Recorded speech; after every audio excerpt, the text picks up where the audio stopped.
Très ravi de vous retrouver sur votre chaîne Espoir Télévision. Nous sommes en direct. C'est au compte de votre émission Congo Sport. Et c'était bel et bien l'émission. Ça sera présenté par votre animateur, votre humble serviteur Alliance Alvin Mabanza. Et toujours dans cette émission, vous aurez cette opportunité. Il y a comme ça, moi, quelques découvertes à ce qui concerne les éléments sportifs. Et déjà, je vous rappelle, je suis en direct sur votre chaîne Espoir Télévision.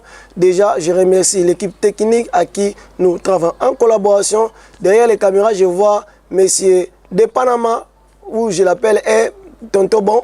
Et pourquoi pas aussi remercier notre DG Patrick Feni. C'est grâce à lui que nous avons cette belle espace. Et comme je venais de le dire, dans la émission Nabiso, Lelo Tokolobela, moi, si j'ai belé, mais nous lançons déjà appel.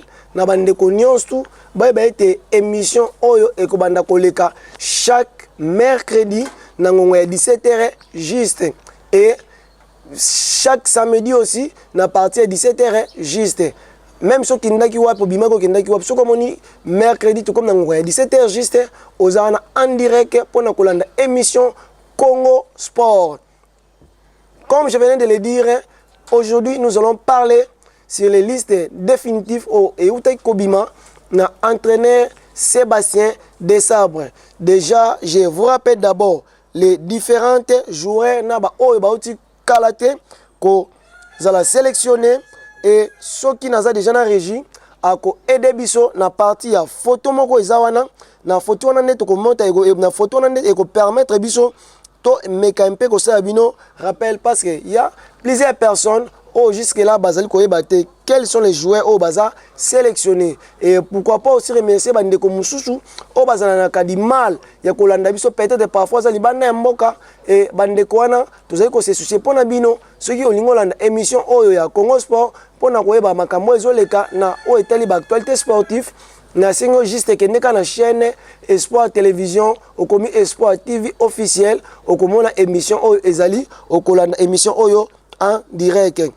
N'enkaka na uti koloba na ibiete bande kubozalaka ebele oyo bolandaka émission Congo Sport oyo ezalaka présenté par Ndeko Alliance Mabanza kasina kati ya émission yango lelo ndenge tozali déjà komona na photo wana tozali komona ba joueur na biso oyo baza sélectionné na calendrier. Déjà nous allons vous rappeler en ce qui concerne d'abord les gardiens. Tout est ce qui concerne les gardiens. Les gardiens au bazar sélectionnés, ils sont au nombre de 3. Il s'agit de Lionel Passi. Tout est Lionel Pass, Azali gardien Oyo, à Zali Koyamba, na Rodez. Rodez, tout est Azali championnat Oyo, Ezalaka évolué na deuxième division na niveau ya France. Et quittons ça, nous avons encore les gardiens Berthaud. Gardien Berthaud Aza gardien Oyo Azali Koyamba na club ya Montpellier. Montpellier ezali moko ya championnat Oyo et Edaka Oyo ezali ko évoluer dans championnat ya Ligue 1. Et quittons ça, nous avons encore les gardiens Siadi. Tobete gardien Siadi Yazali gardien Oyo Yambaka na équipe ya TP Mazembe. Nous venons de parler à ce qui concerne les gardiens. Bandeko mingi boza ebele boza pe na besoin koyeba. Comme nous venons de parler à ce qui concerne les gardiens, vous avez aussi besoin de savoir à ce qui concerne les joueurs. Nous commençons d'abord par les défenseurs. À ce qui concerne les défenseurs, nous avons Baye. Baye, c'est un joueur qui joue dans le club Ascoli. Ascoli, c'est un club où il a évolué dans la série B, dans le niveau de Italie. Quand vous avez une photo, vous avez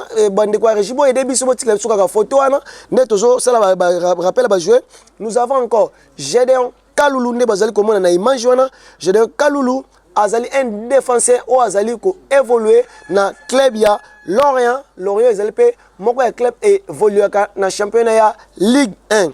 Quittons Gédéon Kaloulou, nous avons encore Arti Maswaku. Lui c'est un bon joueur ou azali ko évoluer na championnat Turquie na club ya Besiktas Oyo. Sébastien Desabre a se porté garant. Il y a sélectionné parmi les 24 sélectionnés Oyo. Bako aider RDC Wanaton pour participer à la compétition il y a africain. Et quittons ça, nous avons encore les joueurs KMB.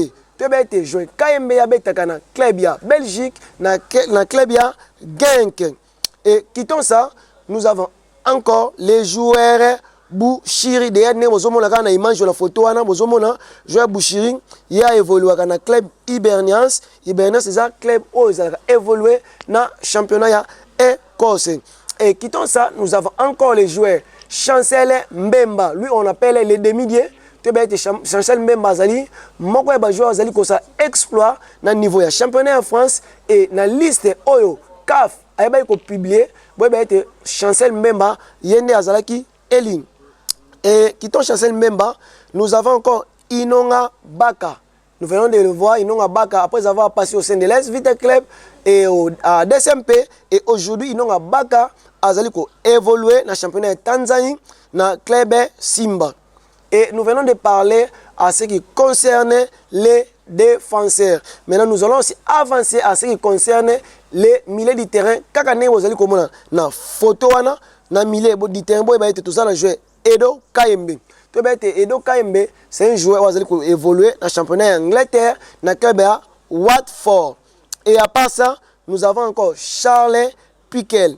Charles Piquel, il est à dans le club de Cremonese. Cremonese, c'est un club de Série B, dans le niveau de Italie. Et quittons ça, nous avons encore les milieux du terrain. Samuel Moutou Sami. Voilà.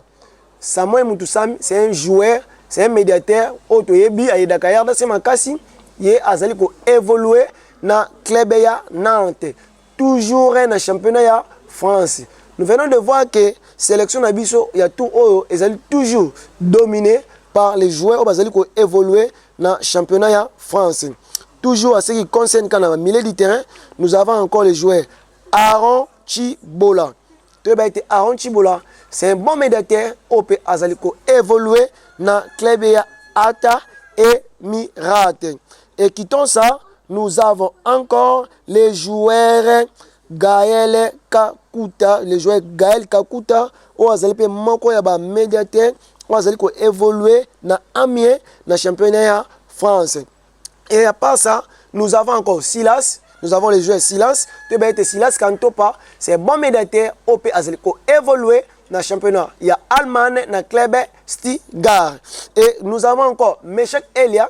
Meshek Elia, après avoir commencé la saison, tout fait, tout flamme dans le niveau. Il y a Ligue des Champions qui va débuter avec le club Young Boys. C'était en 2019 et aujourd'hui, le joueur Meshek Elia a toujours évolué. À part Meshek Elia, nous avons encore les joueurs Théo Bongonda. Théo Bongonda, après avoir aidé RDC, il y a sa passe décisive. Il y a un deuxième but à permettre que Léopard va qualifier dans le mondial 2026. Théo Bongonda a évolué dans le Spartak Moscou et les clubs ont évolué dans le championnat ici. Et quittons ça, nous avons encore les joueurs d'Yangana. Voilà, West Bomini Albion. Tu vas être dans le club, il y a deuxième division. Quand vous allez comme la photo, vous allez évoluer dans le championnat d'Angleterre, dans la deuxième division, dans le championship. Et à ce qui concerne les attaquants, tu vas être ligne offensive. Oyo, Sébastien Desabre, aligné dans Kane. Nous avons 4 attaquants. Il s'agit de Yohan Wissa. Yohan Wissa a évolué dans le championnat d'Angleterre, dans le club Brentford. Et quittons ça, nous avons encore les joueurs Banza. Samuel Banza, tu es Azaki tout fait, tout flamme, toujours kaka na championnat wana, il y a Sporting na championnat de Portugal, na Québec Sporting de Braga. Pour nous aussi, ça n'est pas besoin comme on a la photo wana, nous avons les joueurs Cédric Bakambu. Après avoir une performance, il y a moi qui est au niveau du championnat de Turquie, mais tout comme on a Sébastien Desabre, vous avez toujours porter confiance dans Cédric Bakambu. Et enfin, nous avons les joueurs Fiston Kalala Maëlle, malgré Azaliko évoluer dans le championnat. Il y a Égypte, mais tout le monde qui était Azaliko porter toujours implicité dans le niveau de Léopard. Ceux qui vont nous régir, beaucoup aider sur bolon la photo na to avancer dans émission na biso. Très bien. Nous venons de parler à ce qui concerne liste présélectionnée bandeko oyo ba ko aider biso na CAN. Vous devez savoir que CAN et Kobanda le 13 janvier. Le 13 janvier déjà, le lot, tout ça, mercredi, tu vas être CAN et Kobanda le 13 janvier. Tu vas être joueur au bazar présélectionné, ils sont nombre de 24. Maintenant, vous êtes nombreux et vous êtes en train de poser des questions. Et quelle date la RDC va jouer. Nous sommes là déjà, nous allons déjà vous rappeler à ce qui concerne les dates. Zana 3 matchs dans la phase de poule. On dit, première journée, nous allons commencer la photo déjà, nous allons la photo, voilà. Nous allons commencer la photo. Première journée, mercredi, le 17 janvier 2024. RDC contre Zambie. Voilà. Malgré que la photo est 21h juste, mais GMT, mais le match va se jouer à 20h juste. Donc GMT c'est 1h du temps, mais le match sera à 20h juste. Et retenez comme moi un stade Laurent Pokou San Pedro. Là on va se jouer la rencontre entre la RDC et la Zambie. Et en ce qui concerne la deuxième journée, deuxième journée quand nous dimanche le 21 janvier et le match là ça sera à 14h toujours dans le même stade Laurent Pokou San Pedro. Et en ce qui concerne la troisième journée et ça mercredi le 24 janvier quand nous avons la photo 2024 retenez que Tokobeta na Zambie et le match ça sera à 20h et vous avez un stade Amadou Gone Koulibaly Corgo. D'ailleurs, dans l'édition précédente, on a levé différents stades. Quand nous avons la photo, nous avons composé 4 équipes. Nous avons Maroc, RDC, Zambie, Tanzanie. Nous avons 4 poules, équipe faible et 3 nations dans 4 poules, on a déjà champion d'Afrique. Nous avons Maroc qui a une édition qui a remporté la Coupe d'Afrique. Zambie, édition 2011, qui a remporté la Coupe. Et RDC, 1974 et 1976, qui a remporté des Cannes. Donc, équipe qui a négligé exacté. Voilà pourquoi tous les Congolais ont soutenir l'équipe parce que ce n'est pas un individu qui joue. Ce n'est pas les clubs, ce n'est pas des hommes politiciens, mais c'est la nation qui joue. Nous tous, nous devons être derrière la RDC pour soutenir notre équipe. Très bien, nous venons de parler à notre équipe. Maintenant, le rôle de toujours dans l'Italie, RDC va jouer déjà. Comme qui na mboka Émirats, comme kuna déjà bandi ba débit ya entraînement na bango et nous allons aussi parler quelques matchs ou quelques racontes ou résultats match monsieur les gars qui toujours dans cette émission on va toujours parler. Bien. Nous venons de parler CAN présélectionné, nous venons de parler liste yaba joueurs yaba journée ba match tokobeta. Tokiti pe na niveau ya F kine na niveau na biso ya ba championnat na biso ya local to ba été 16 cas du Congo, dirigé par le président Kennedy Kataskiala, accompagné par le secrétaire Bigo Zapatero, 16 cas à Outaï Kosala, début de match belé. Malheureusement, les différentes rencontres, tout ça dans côté, mais tout ça dans l'image, il y a un match Outaï Kobetama entre 16 cas du Congo ou Betakina a fait dique.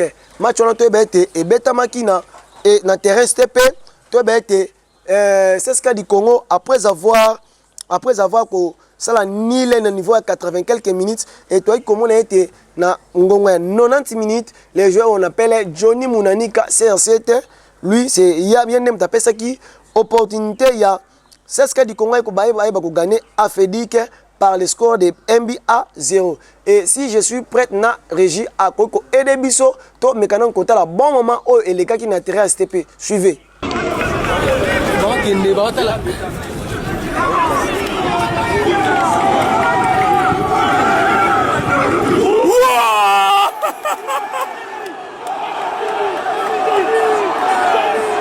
Félicitations! Opération 3 points. Aujourd'hui, fais ça opération 3 points. Libanda, tu reçois point. Il y a dit qu'avec le temps, tu réparais qui verrait exactement délai. Mais bon, là, on doit respecter chaque équipe, chaque groupe. En tout cas, on va appeler ça les meilleurs à Bango. Il y a dit que Libanda, sous ton locato, soit point pour tout son ensemble, tout ça, c'est essentiel. Et eux, tu as gagné. Tu as gagné premier, tu auras pour ça gagner toute la victoire. Mais tu as gagné ce titre de match mort, tu as premier, tu as gagné. Je te mets obligé. En tout cas, quand si tu as déterminé, puisque non, tu as gagné match. Match, tu pour faire tomber tes bêtes dans souvent. Donc match à l'heure le conseil c'est là que notre a déterminé tout ça point. Mal va respecter conseil en haut et foot.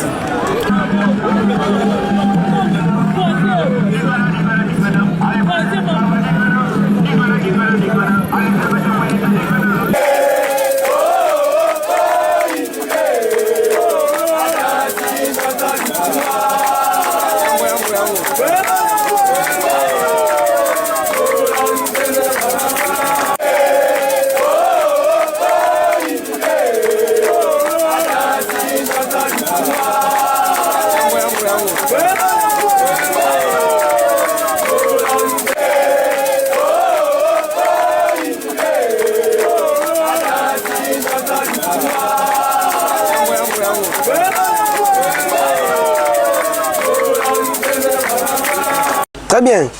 Comme nous venons de le voir dans tout côté de la vidéo, tout le monde était Johnny Kounani après avoir raté le ballon et centre arrêté réception, tout le monde qui était avec là pour marquer bia victoire. N'a bien été supporter nous sur CSK oyo ba vandi pris précisément dans la commune Ngalema a commencé par Bigo Zapatero Bayadie, Bayanzambe, Bandeko Belé, Balandaka, match à CSK du Congo, Bazaki Belé. Et pourquoi pas aussi Djogo Amos Maestro, Ope Azali, mon quoi joueur Azali qui évolue dans l'équipe à Nouvelle Vie, Ope Atalaki match wana. Et pourquoi pas aussi remercier tous les natifs Ope Bazali qui évolue dans le championnat wana.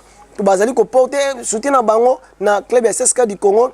Toi, bah, tu as pas ça, on appelle CSK du Congo. Avec qui match moussous, il y a qui peut polo, il dans l'équipe à Nyota parce qu'il y a 3-0, toujours dans le cadre du championnat.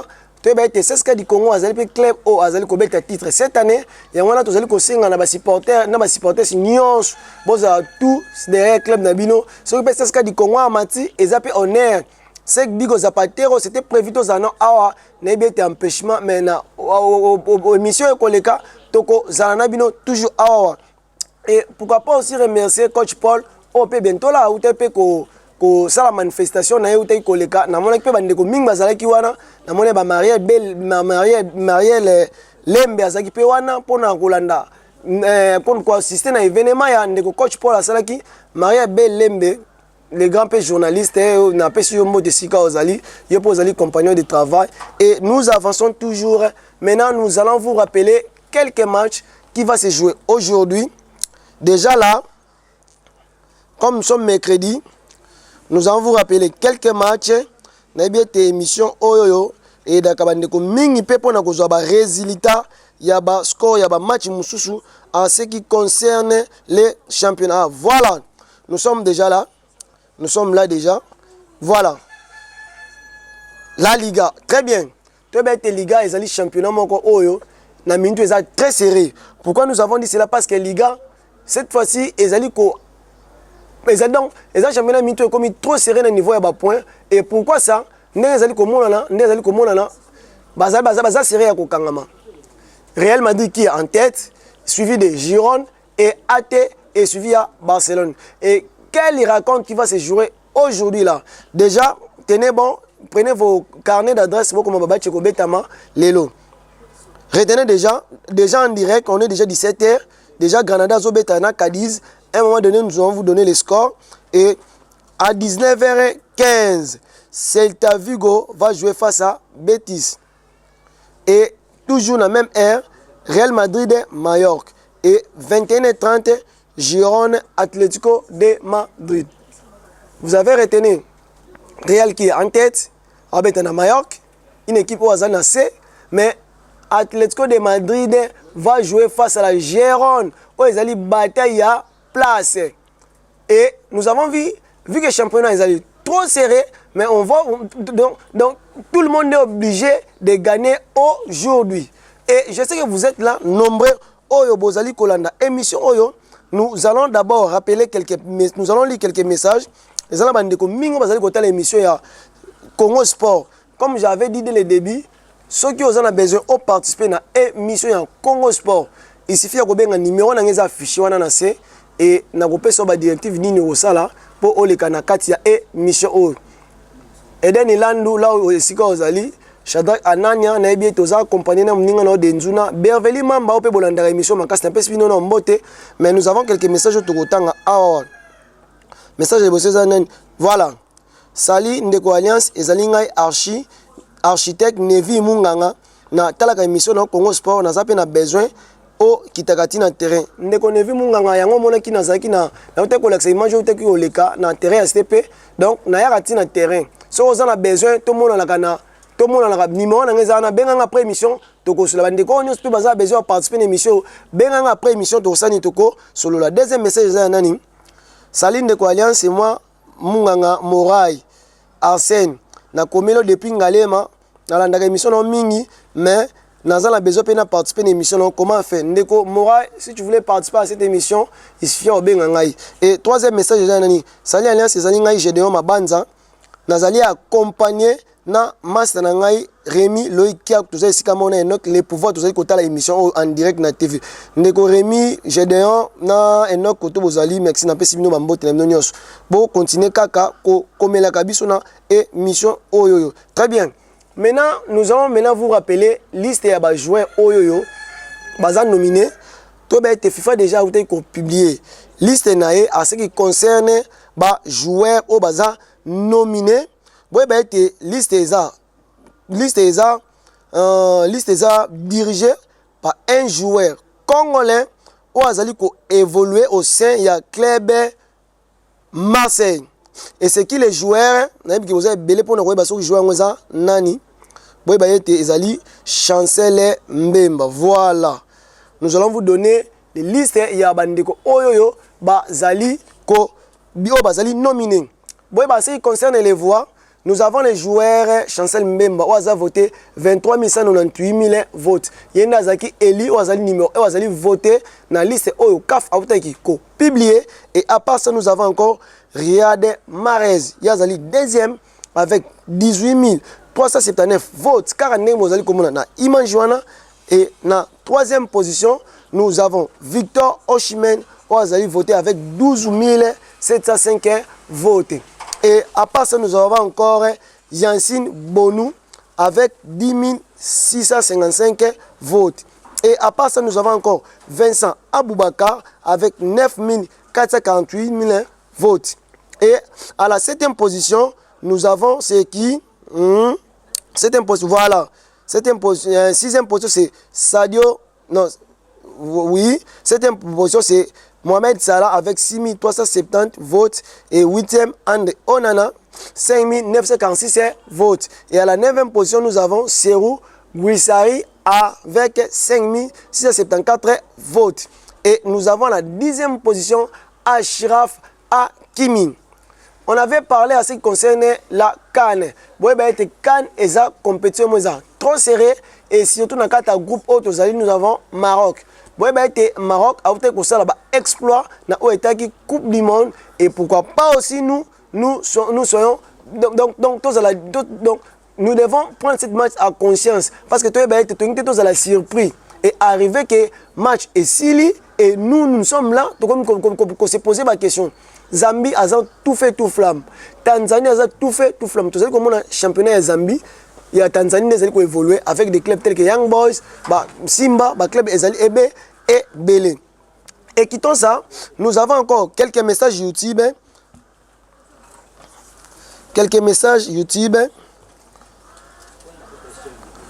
Voilà. Saline Ndeko Alliance. Ezali Ngai Ndeko Jonathan Kambaja. Depuis Ngalema, je te suis en direct. Ndeko Jonathan Kambajana, Madame Naetera, Napesi Yombote. Et deuxième message, Zali. Salut Alliance, c'est moi, Jetro Mukuna. Depuis Ngalema, je te salue et je te suis en direct sur Espoir Télévision. Ndeko Jetro Mukuna, toi aussi, je te salue là où tu es. Et troisième message, salut Ndeko Alliance, c'est moi, Michael. Je suis avec Benaya, on te suit en direct. Ndeko Michel, Sigo Zalina, Isaac, Napesi Binono Suba Mbote. Et dernier message, Isaiah Nani. Dernier message, Saline de Alliance, c'est moi et Victor Batata Gloire, enseignant les plus célèbres de l'école Sommité. Je te suis en direct. J'aimerais participer à ton émission. Que dois-je faire? Ndeko et Victor Batata, là où tu es, je sais que tu es un bon enseignant là-bas à Sommité, mais nous aussi, on est là.